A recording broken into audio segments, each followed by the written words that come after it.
आज हम आते हैं 12वीं अर्थशास्त्र विषय के अंतर्गत अध्याय 5 मांग की लोच, मांग की कीमत लोच। मांग की लोच का आशय एवं परिभाषा। मांग के नियम के अनुसार वस्तु की कीमत में वृद्धि होने से वस्तु की मांग कम हो जाती है तथा वस्तु की कीमत में कमी होने से वस्तु की मांग बढ़ जाती है। लेकिन मांग का नियम हमें यह बताता है कि वस्तु की कीमत में परिवर्तन होने के कारण वस्तु की मांग में कितना परिवर्तन होगा। इस बात को जानने के लिए अर्थशास्त्रियों ने मांग की लोच संबंधी विचार को प्रस्तुत किया। मांग की लोच हमें यह बतलाती है कि वस्तु की कीमत में परिवर्तन के फलस्वरूप मांग में किस दर से परिवर्तन होता है। मांग का नियम मूल्य और मांग के बीच विपरीत संबंध को बतलाता है।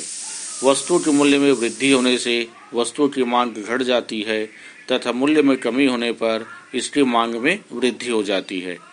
मांग का नियम मूल्य तथा मांगी की मात्रा में परिवर्तन की दिशा को बतलाता है, किंतु मांग का यह नियम यह नहीं बताता कि मूल्य में परिवर्तन होने के कारण मांग में कितना परिवर्तन होगा।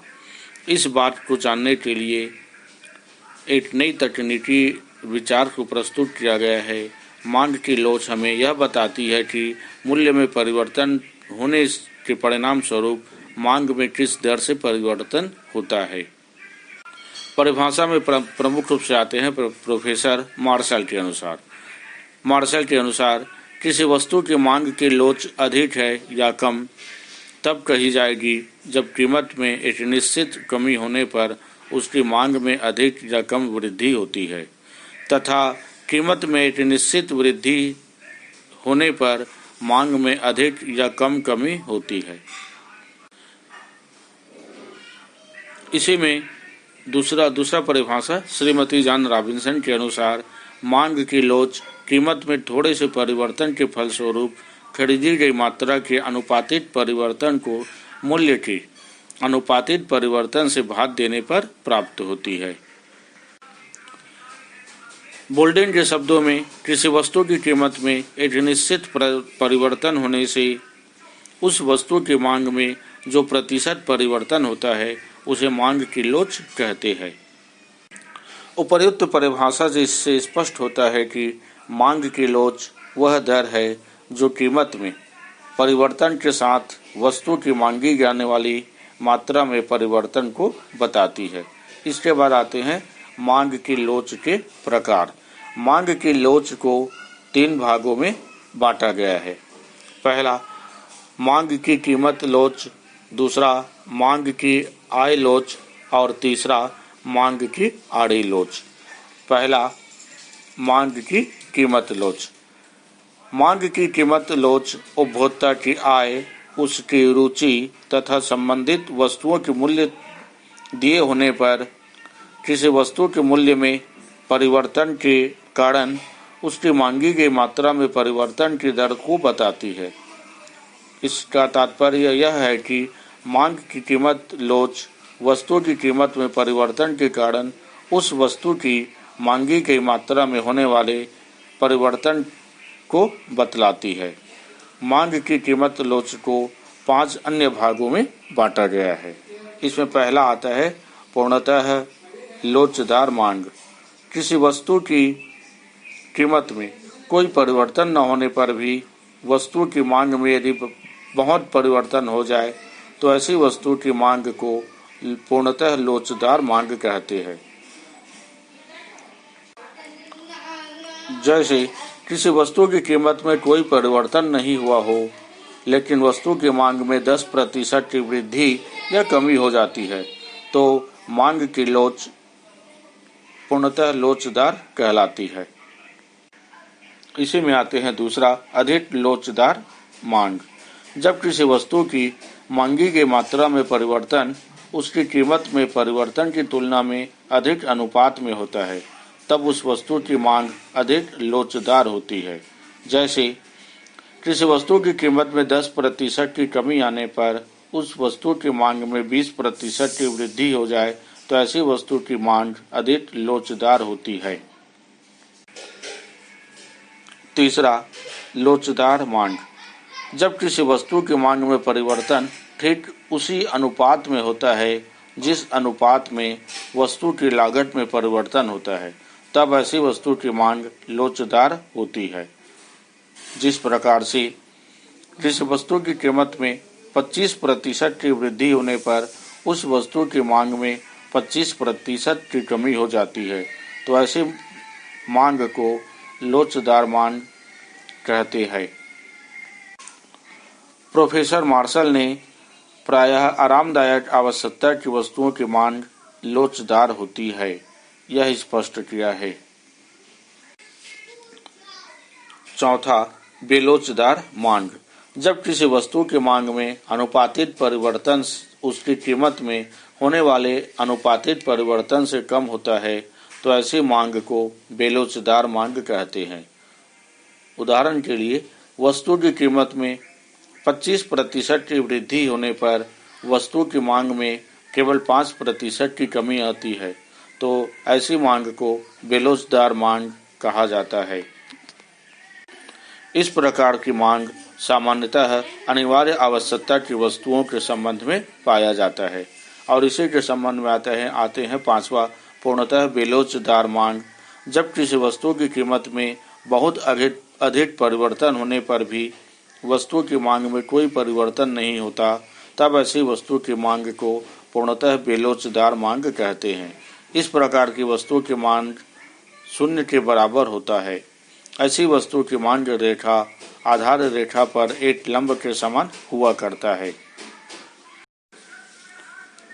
अब आते हैं दूसरा, मांग की आय लोच। उपभोक्ता की आय में होने वाले परिवर्तनों का भी उसकी मांग पर प्रभाव पड़ता है। यदि उपभोक्ता की रुचि में कोई परिवर्तन न हो तथा वस्तुओं की कीमत स्थिर रहे, तो उपभोक्ता की आय बढ़ने पर वस्तु की मांग बढ़ जाती है और उपभोक्ता की आय में कमी होने पर उसकी मांग में भी कमी हो जाती है। इस प्रकार उपभोक्ता की आय एवं वस्तु की मांग में सीधा संबंध होता है।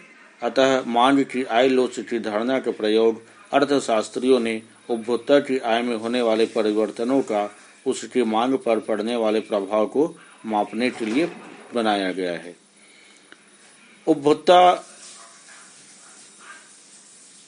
की आय में थोड़े से परिवर्तन के फलस्वरूप वस्तु की मांगी गई मात्रा में परिवर्तन के अंश को बतलाती है। इसी को ही मांग की आय लोच के नाम से जाना जाता है। वाटसन के शब्दों में मांग की आय लोच आय के प्रतिशत परिवर्तन से मांगी गई मात्रा के प्रतिशत का अनुपात होता है। मांग की आय लोच के प्रकार के बारे में इसे भी 5 भागों में बांटा गया है। पहला, मांग की आय लोच इकाई के बराबर। जब किसी मांग में होने वाला परिवर्तन एवं उपभोक्ता की आय में होने वाला परिवर्तन दोनों एक दूसरे के बराबर होते हैं, तब मांग की आय लोच इकाई के बराबर होती है। उपभोक्ता की आय लोच इकाई के बराबर होने पर मांग रेखा मूल बिंदु से 45 डिग्री के कोण पर नीचे से ऊपर की ओर जाती हुई रेखा होती है। इसी में आते हैं दूसरा, मांग की आय लोच इकाई से अधिक। जब उपभोक्ता की आय में होने वाला परिवर्तन वस्तु की मांग में होने वाले परिवर्तन से अधिक होता है, तब मांग की आय लोच इकाई से अधिक होती है। तीसरा, मांग की आय लोच इकाई से कम। जब उपभोक्ता की आय में होने वाला परिवर्तन उसकी मांग में होने वाले परिवर्तन से कम होता है, तब मांग की आय लोच इकाई से कम हो जाती है। इसी क्रम में आते हैं चौथा, शून्यात्मक मांग की आय लोच। जब उपभोक्ता की आय में होने वाले परिवर्तन का उपभोक्ता की मांग पर कोई प्रभाव नहीं पड़ता, तब मांग की आय लोच शून्य के बराबर होती है। और इसी में पांचवा, ऋणात्मक मांग की आय लोच। जब उपभोक्ता की आय में वृद्धि होने पर भी एक वस्तु की मांग में पहले की तुलना में कमी हो जाती है, तब मांग की आय लोच ऋणात्मक हो जाती है। अब आते हैं तीसरा, मांग की आड़े लोच। मांग की कीमत लोच का संबंध एक वस्तु की कीमत में परिवर्तन का उसी वस्तु की मांग में होने वाले परिवर्तनों को मापने से होता है। जबकि एक वस्तु की मांग में अन्य संबंधित वस्तुओं के मूल्य में होने वाले परिवर्तनों का प्रभाव पड़ता है, जैसे चाय और कॉफ़ी एक दूसरे से संबंधित वस्तुएं हैं। चाय की कीमत में होने वाले परिवर्तनों का कॉफ़ी की मांग पर प्रभाव पड़ता है। एक वस्तु के मूल्य में परिवर्तन का दूसरी वस्तु की मांग पर पड़ने वाले प्रभाव को जानने के लिए ही मांग की आड़ी लोच का प्रयोग किया जाता है। मांग की आड़ी लोच एक वस्तु के मूल्य में परिवर्तन के परिणाम स्वरूप दूसरी वस्तु की मांगी गई मात्रा में परिवर्तन की दर को बतलाती है। इसे भी दो प्रकार से बांटा गया है, पहला स्थानापन्न वस्तुएं और दूसरा पूरक वस्तुएं।